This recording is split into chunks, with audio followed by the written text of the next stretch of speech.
ป้าธุรกิจใหม่ของไอ้เกิงธุรกิจใหม่ของเพิ่นได้ไปพี่น้องนี่โอ้สุดยอดเลยตัวนี้นั่นจะเป็นของไอ้เกิงเพิ่นน่ะอ๋อเขาเห็ดเตาจังซี่เนาะพี่น้องอืมสุดยอดบ่น้องก็บ่เคยเห็นเขาเห็ดเขาเห็ดจังซี่เนาะตั้งไว้คักแน่แล้วก็เป็นหูทั้งนี้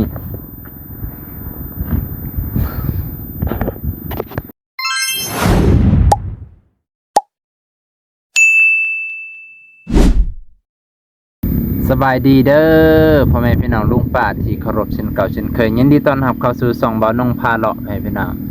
มื้อนี้มาเบิ่งธุรกิจใหม่ของไอ้เกิงพ่อแม่พี่น้องหลังจากที่เพิ่นมีความตั้งใจตั้งแต่ช่วงเฮ็ดเฮือนใหม่ๆพ่อแม่พี่น้องเพิ่นก็เพิ่นก็เคยเว้าสู่ฟังอยู่ว่าอยากเฮ็ดสิ่งหนึ่งเนาะถ้าเพิ่นมีเครื่องตัดไม้เนาะบ่าวนงก็อยากเฮ็ดคือกันพ่อแม่พี่น้องเห็นหลายคนเพราะว่าเฮ็ดไว้เฮาก็บ่ได้หยังดอกเฮาเฮ็ดไว้มันก็โดนๆเฮามาเจาะเบิ่งเทื่อนึงเนาะอันนี้ก็คือธุรกิจใหม่ของไอ้เกิงเนาะเวียกใหม่ว่าซั่นเถาะเพิ่นจะเฮ็ดพร้อมกับพอสร้างไว้พี่น้องคือสร้างโงนนั่นแหละพี่น้องเนาะ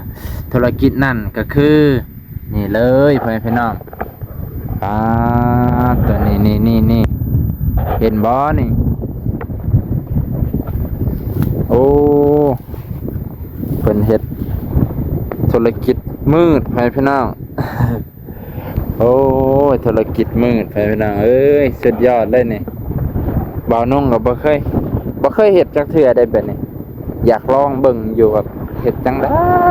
อันนี้น่าจะเป็นของสร้างโงนพี่น้องน่าจะเป็นพอสร้างโงนโอ้ทางนี้โอ้จังซี่เนาะตอนนี้เอามองจะไต่ไฟจะดังไฟเข่าเนาะพี่น้องโอ้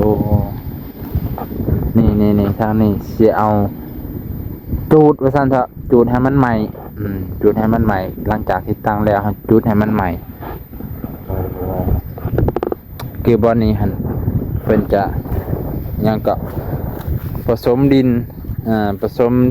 ขี้ตมนั่นแหละให้มันเป็นขี้ตมมาโบกแต่ของไอ้เกิงยังบ่ทันโบกอยู่พี่น้องตัวนี่ของเพิ่นยังทันทะลุอยู่โอ้เจนว่าเพิ่นต้องขุดเลิกเติบไปพี่น้อง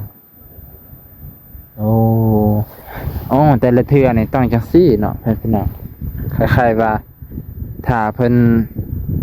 เอาชุดหนึ่งไปแล้วเนี่ยต้องทุบแล้วค่อยกอใหม่นะตามขีดเบิ่งตามเบิ่งนะน่าจะเป็นจังซี่ทุบทิ่มแล้วก็กอใหม่แล้วค่อยอันนี้บัดนี้ตัดฟืนใหม่โอ้ชุดแรกผ่านไปถ้าเฮ็ดใหญ่ๆนี่สิคุ้มอยู่ให้พี่น้องแต่เฮ็ดน้อยๆนี่มันสิบ่คุ้มมองว่ากะบ่ว่าบ่คุ้มดอกคุ้มอยู่แต่ว่ามันสิประหยัดเหือแห้งบ่เฮาเฮ็ดง่ายๆแล้วให้มันได้เทื่อนึงให้มันได้หลายๆสอบเลยเนาะอันนี้ถ้าเฮ็ดน้อยๆนี่มันอาจจะบ่ได้หลายสอบแล้วเฮาก็ต้องเสียเวลามาโบกมาอันนี้อีกเขาเฮ็ดจังซี่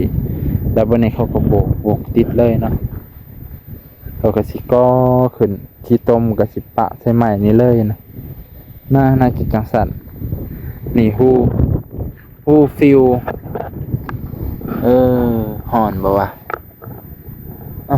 ฮ้อนอยู่ให้เพิ่นน่ะฮ้อนห้วยคักเว้ยบ่าวน้องก็คิดอยากเฮ็ดอยู่ได้คิดอยากลองเฮ็ดเตาจักอันหนึ่งเพื่อหยังเพื่อเงินนี่แหละพี่น้องบ่ได้เพื่อหยังดอกลองเบิ่งเพื่อเฮ็ดว่ามันน่าจะได้เพราะว่าจังได๋เฮาเฮ็ดถิ่มแล้วเฮาเฮ็ดไว้นี่แล้วก็เฮาถิ่มไว้ประมาณอาทิตย์นึงเขาว่าอาทิตย์นึงเนี่ยค่อยมาเอาเทื่อนึงนะเอาเทื่อนึงแล้วเฮาก็ไปขายแล้วเฮาก็สอบหนึ่งโมเมนต์ว่าถึกๆไว้พี่น้องคุมื้อ เท่าไรเนาะบ่แม่น20,000แล้วบ่จัก20,000ก็คือ40-50 บาทนั่นแหละไปพี่น้อง50 บาทแล้วได้สอบหนึงแพงเติบนะไปพี่น้องสุดยอดเลยนี่คือธุรกิจใหม่ของไอ้เกิ้งแม่พี่น้องตัวอันนี้คือของสร้างของโงนเพิ่นอันนี้คือของไอ้เกิ้งยังทันโบกอยู่มื้อนี้ไอ้เกิ้งเพิ่นกับหลังจากที่ไปหากระปูแล้วก็กลับมาเฮือนกับไปหาต่อไปกับลูกสาวบัดไปหากระปอกกระปูเพื่อหาอยู่หากินนั่นแหละโอ้อากาศช่วงนี้ก็ค่ายแน่มันยังเย็นอยู่ยังบ่ร้อนแห้งก็มีลมแน่ไปพี่น้องตัวเนาะมื้อนี้ก็สิเพียงจบเพียงตัวนี้ก่อนไปพี่น้องมื้อนี้ก็ขอขอบใจขอบพระคุณหลายๆเด้อขอบพระคุณหลายๆพ่อแม่พี่น้องเบิดสุขุสุขคนที่เคารพเช่นเก่าเช่นเคยถ้าใครเห็นคลิปนี้จนสุดก็